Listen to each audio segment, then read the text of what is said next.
கதிரவன் கடுங்கோபம் கொண்டாரம்மா ஈஸ்வரியே பூமியில தவம் புரிய வந்தாயம்மா சங்கரியே பெண்ணெனவே ஆதிசிவன் நாயகியே நிதானம்மா பூரணியே வேதமெல்லாம் நாளும் உன்னை போற்றுதம்மா அம்பிகையே அருளிடம்மா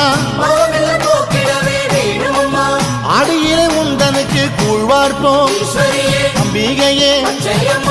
அத்தனையும் நீங்கிடவே வேணுமம்மா அத்தாளே எங்க குறை